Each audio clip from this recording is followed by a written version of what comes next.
રસોઈમાં આપણું સ્વાગત છે। આજે આપણે બનાવવાનો મગનો નવો નાસ્તો, તો ચાલો એની રેસીપી જોઈ લઈએ। આપણે સૌપ્રથમ રાત્રે 1 કપ આપણે મગ પલાળીને રાખ્યા છે। આપણા મગ પલાળીને રેડી થઈ ગયા છે, તો આપણે એમાંથી પાણી નિતારી લઈએ। આપણે મગમાંથી પાણી કાઢી લીધું છે, તો હવે આપણે મગને પીસી લેવાના છે। હવે આપણે મગને મિક્સર બાઉલમાં લઈ લઈએ। આપણે 1 મરચાના ટુકડા કર્યા છે, 1 એ સાદુનો ટુકડો લીધો છે, 10 થી 12 કળી લસણની લીધી છે। આપણે પીસવામાં એડ કરી દેવાની છે। આપણે 1 વાટકી જેટલા ધાણા લીધા છે। આપણે પીસવામાં અડધો વાટકો છાશ એડ કરીએ છીએ।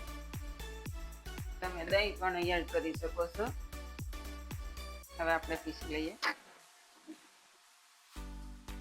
હવે આપણા મગ પીસાઈને રેડી થઈ ગયા છે, તો આપણે એને બાઉલમાં કાઢી લઈએ।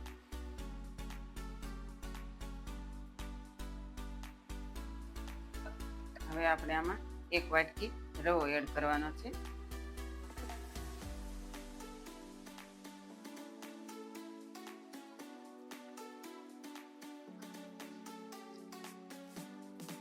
એક ચમચી ધાણા જીરું પાવડર એડ કરી દઈએ। આપણે અડધીમાંથી અડધી ચમચી હળદર એડ કરી દઈએ। આપણે અડધી ચમચી લાલ મરચું પાવડર, આપણે ગરમ મસાલો લઈ લીધો। આપણે અડધી ચમચી જેટલું જીરું લેવાનું છે, હાથથી મસળું।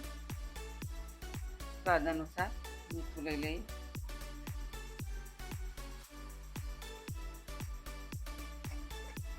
આપણે મિક્સ કરી લઈએ। આપણે 1 ગાજર છીણીને લીધું છે, અને ઝીણું કાપીને આપણે કેપ્સિકમ લીધું છે, આપણે જે કોઈ બી કાપીને લીધી છે, અને 1 નાનું ટામેટું। એમાંથી આપણે અડધા વેજીટેબલ નાખવાના છે।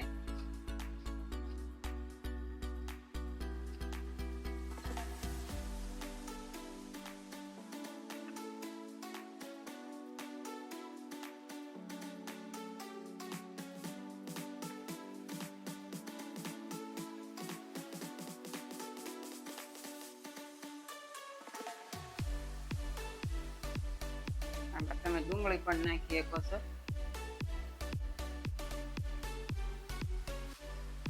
આપણે બેટર રેડી થઈ ગયું છે, તો આને 7 મિનિટ જેવો રેસ્ટ આપી દઈએ, આપણો રવો ફૂલી અને સરસ થઈ જાય। હવે આપણું બેટર સરસ થઈ ગયું છે, રવો પણ ફૂલી ગયો છે।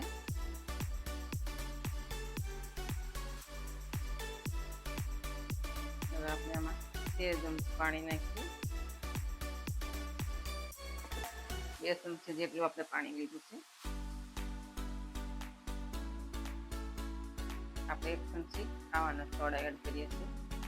અડધા લીંબુનો રસ એડ કરી દઈએ।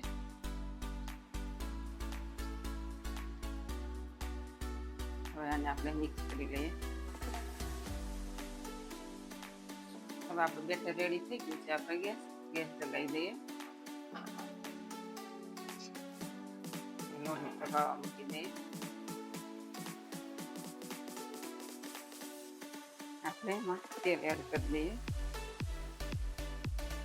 આપણે કોટનના કપડાથી મૂકી લેવાનું છે।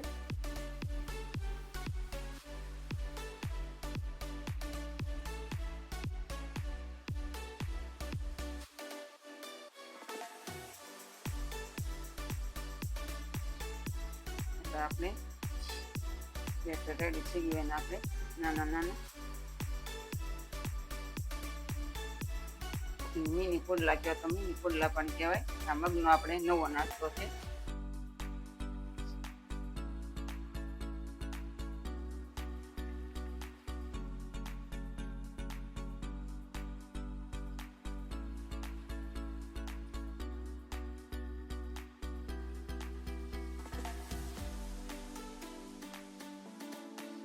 આપણે ઉપરથી તલ નાખી દઈએ। આપણે જે વેજીટેબલ વધારેલા છે એ આપણે ઉપરથી નાખી દઈએ।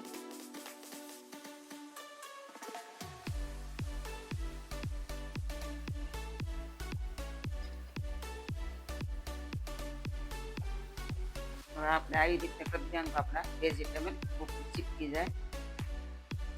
હવે આપણે સાઈડમાં થોડું તેલ મૂકી દઈએ.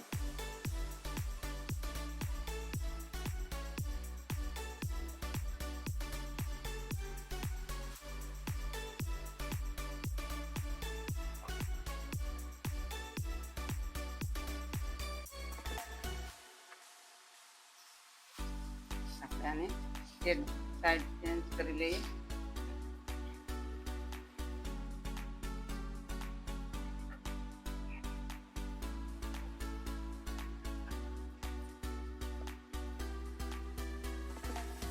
આપણા શીલા તૈયાર થઈ ગયા છે તો આપણે કાઢી લઈએ.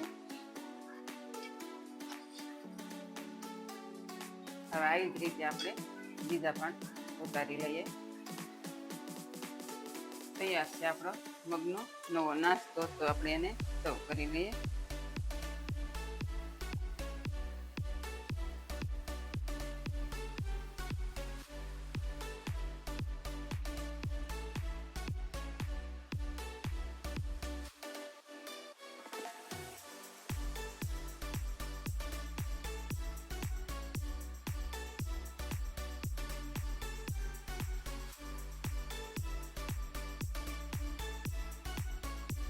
અને મેં ગ્રીન ચટણી અને ટમેટો કેચઅપ સાથે સર્વ કર્યા છે. જો તમને મારી રેસીપી ગમતી હોય તો મારા વિડીયોને લાઈક કરો, શેર કરો અને સબસ્ક્રાઈબ કરવાનું ભૂલતા નહીં.